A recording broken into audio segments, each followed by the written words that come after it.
तो जैसा कि आज हमें एक्सेल में काउंट फंक्शन के 3 अलग-अलग वेरिएशन को सीखना है, जैसे कि काउंट, काउंटे, काउंट ब्लैंक। तो चलिए एक-एक करके ये तीनों फंक्शन को हम अच्छे से समझते हैं और समझते हैं कि ये तीनों फंक्शन एक-दूसरे से कैसे अलग है और कौन से फंक्शन को हम कब यूज़ करेंगे एक्सेल में।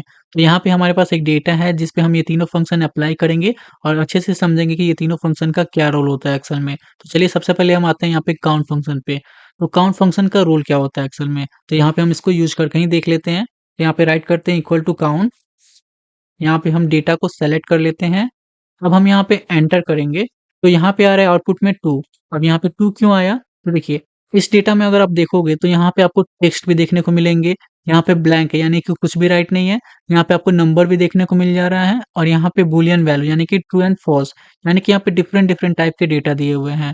यहाँ पे आपको आउटपुट 2 इसलिए आ रहा है कि देखिए, काउंट फंक्शन क्या करता है कि जो भी आप डेटा सेलेक्ट करोगे या जो डेटा रेंज दोगे, उसमें जो भी सेल नंबर कंटेन करता होगा यानी कि जो सेल में नंबर वैल्यू होगा, उसी ये सेल को ये काउंट करके बताएगा।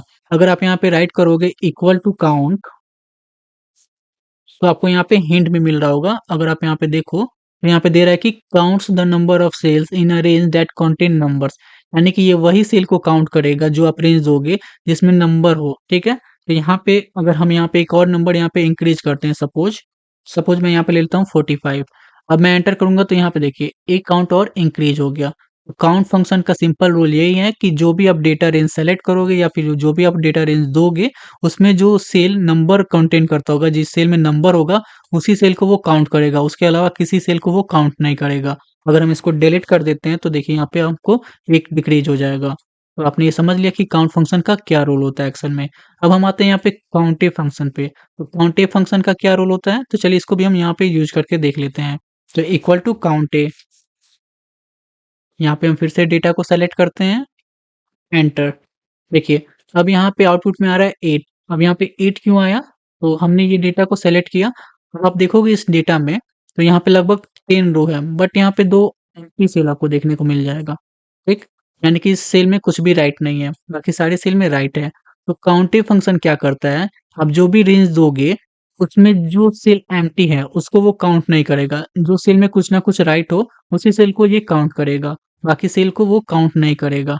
अगर आप यहाँ पे कुछ भी राइट कर देते हो सपोज़ और भी कुछ लिख देते हैं जैसे कि डेटा, एंटर करेंगे तो देखिए यहाँ पे ये इंक्रीज़ हो गया।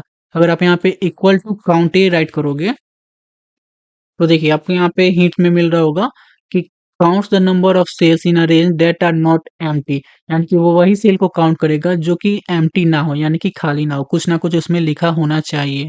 तो ठीक है, तो इसका क्या होता है कि जो भी आप डेटा दोगे उसमें कुछ ना कुछ राइट है तो वो उसको काउंट करेगा, अदरवाइज उस सेल को वो काउंट नहीं करेगा। फिर से अगर आप इसको डिलीट कर दोगे तो देखिए फिर से वही आपका आंसर आ जाएगा।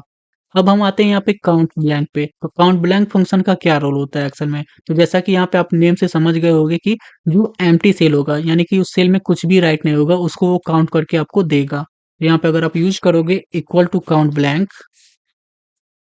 और यहाँ पे आप रेंज सेलेक्ट कर लेते हो। अब यहाँ पे एंटर करोगे तो आपको यहाँ पे 2 शो कर रहा है। यानी कि यहाँ पे 2 एम्प्टी सेल है, बस उसी को ये काउंट कर रहा है। अगर किसी सेल को हम यहाँ पे एम्प्टी कर देते हैं, सपोज़ मैं इसको डिलीट कर देता हूँ, तो देखिए यहाँ पे 3 हो गया और यहाँ पे 1 डिक्रीज़ हो गया क्योंकि यहाँ पे क्या हुआ कि सेल में एम्प्टी है। तो काउंट ही क्या करता है कि जो सेल में कुछ ना कुछ राइट हो उसी को ये काउंट करता है।